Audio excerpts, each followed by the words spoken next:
Alright, as I feared, I did go a little long in the last one, so that past video was part 17 and 18, as you probably already know because it'd be produced by now. But yeah, there'll be two 7.5-minute videos, I guess. So this is 19. We're going to go and try to do a better job at keeping track of time. Alright, we saw this hand where not much really happened. He could have probably raised that. He didn't.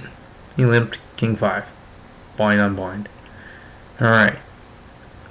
Okay, now he's coming with a 3x raise. Before he shoved this stack pretty much. Now he's going ahead and maybe he's figured out that raises are working. I just like to fold that. Heads up. If that's suited, I'd probably go ahead and try a raise. But offsuit, I just elect to go ahead and let it go. I'm not going to limp. I'm not going to let him come over the top or whatever. I just let it go. I got leverage, I know, but I just selected that that wasn't good enough, so I'll let it go. Maybe that's a mistake. I don't know. Maybe I should have went ahead and raised just anything there because of our position.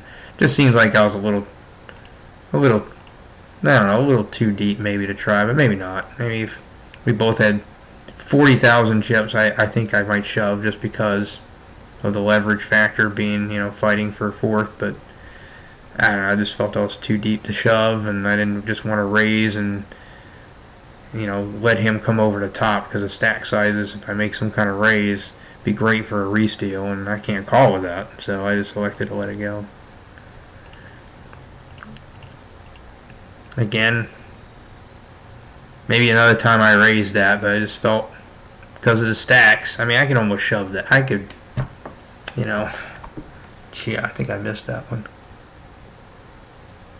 It's close. I bet I could have shoved that.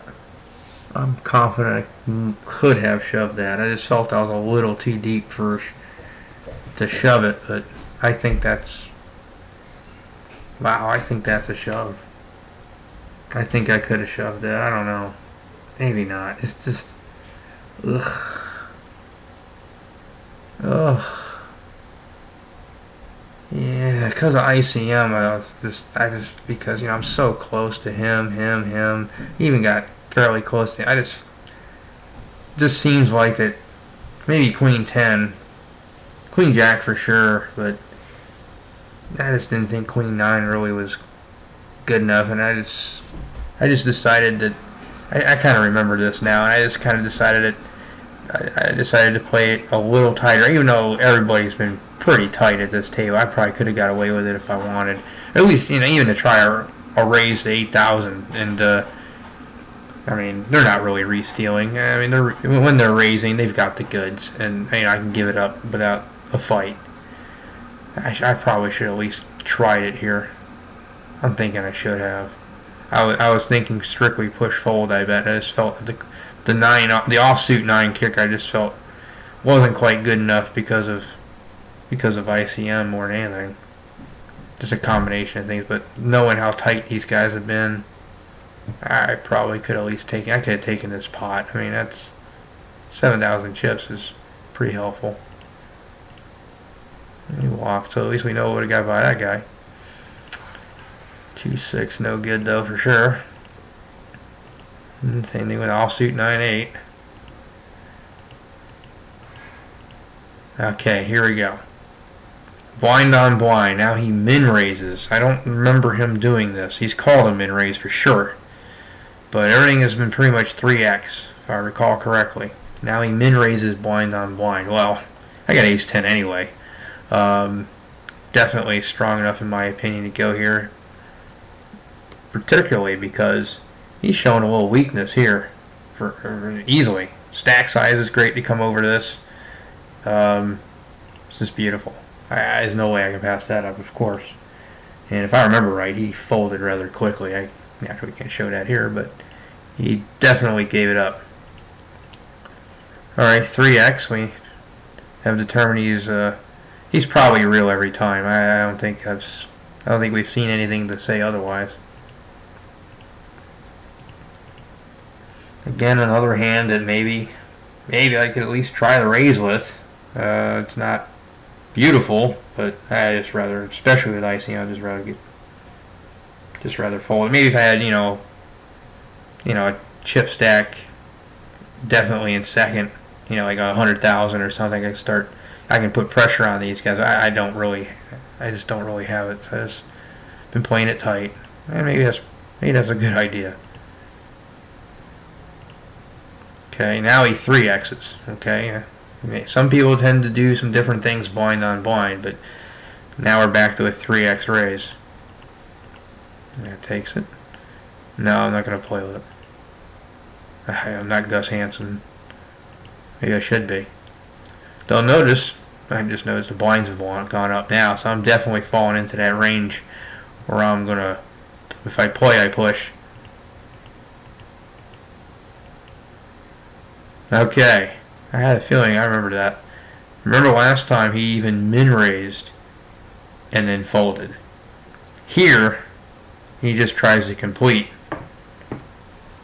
I mean, I'm pretty confident that he just didn't want to, commit himself to a hand that he wanted to play this time. Last time maybe he decided to get cute and min-raises, 9-8 offsuit or something, and said, man, I could maybe have seen a flop or something, or at least save for 3,500 chips or whatever it was, and he just decides to complete, which this Ozman has been doing to him a few times. No, I just saw that as complete weakness and elected to go ahead and shove my chips in and see if he shits his pants, basically. Once in a great while, yeah, he'll trap me with or he'll decide to go, oh yeah, and call me with ace-4 or something, and I'm crushed. But most of the time, especially getting this deep in these tournaments, a lot of times they're just going to crumble, and he did. So another pot that we can use. Notice now we've almost caught him. 3X raise. He's been fairly quiet, hasn't he? Now he's back to limping. Alright, we're going to see a flop between our two combatants. Last time he checked, remember we've seen him check top pair before. Now he bets again. This time half pot. I think last time he just made a min bet. This time he gets called.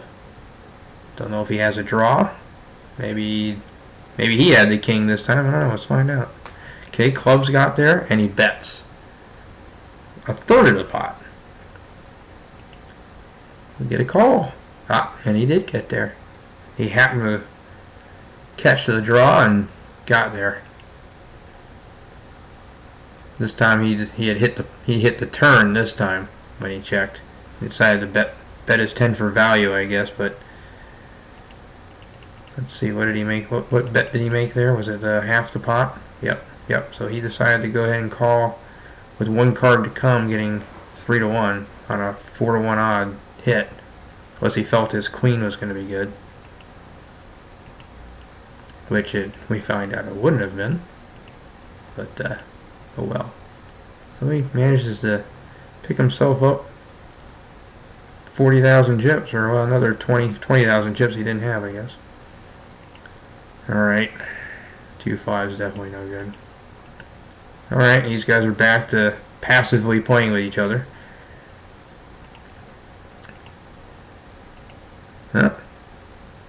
Takes a half pot shot again and gets a call. Does he have clubs again? He checks behind this time. And he checks. Did he miss his draw? Yes, he did.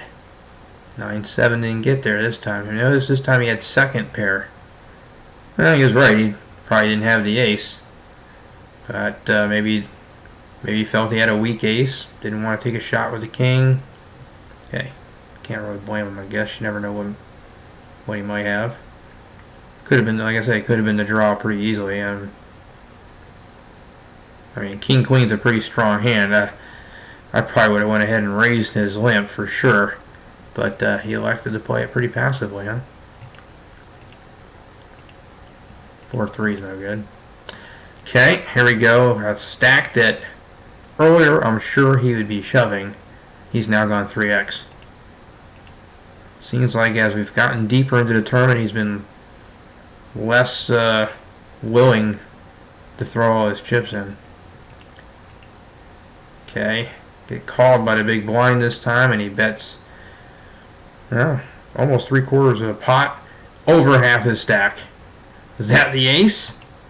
I don't know. This guy didn't have it though. Alright, I think I'm about at where I need to stop part 19, so we'll get into number 20 in just a second.